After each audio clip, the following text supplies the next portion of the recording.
Do pets go to heaven? Well, it's funny. The Bible actually asks the same question in Ecclesiastes 3:21, but I want to give you four arguments for pets going to heaven, two arguments against, and then one kind of curveball that's kind of interesting that the Bible mentions. But this is what it says in Ecclesiastes 3:21. It literally asks the same question. It says, "For who can prove that the human spirit goes up and the spirit of animals goes down to the earth?" So the most clear passage on this is actually questioning if pets go to heaven, just like we are. Solomon's questioning it. So here's a few pieces of evidence that suggest that you're going to see your pet in heaven one day. I think maybe the best one is this, that animals are a part of God's creation and his redemption. It says in Romans 8:19 through 21, creation itself will be liberated from its bondage to decay and brought into the freedom and glory of the children of God. Now, this goes along with point number 2, that animals were present in the original paradise, in the garden. When Jesus is on the cross and he says, "Tonight you'll be with me in paradise," the word he's using is, "Tonight you'll be with me back in the garden."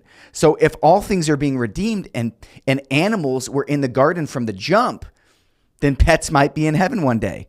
And then the third point I think that's really good is there are prophecies of the new creation that include animals. So Isaiah 11:6 through 9 describes the wolf laying down with the lamb, the lion eating straw like an ox, and children playing safely near them. So prophecies of new creation show animals. So you might see Fluffy or Teddy or whatever your pet's name is one day because the Bible prophesies about it. Now, the fourth one is that God loves animals. God cares very deeply about animals.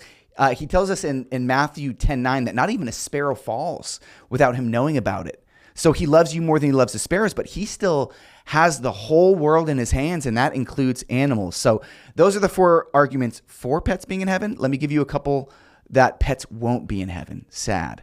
Number 1, humans are uniquely made in God's image. It's very clear in Genesis 1:26 through 27 that humans, not animals, bear the imago Dei. So it suggests that only eternity applies to humans. So the second point is kind of, I don't know if it's a good one or not, but there's no mention of the answer in the Bible. So there's no direct mention that animals will be resurrected one day. It's kind of in some of this prophetic language, but nothing in the scriptures, like I said in Ecclesiastes, it kind of just asks the question. It doesn't give an answer at all.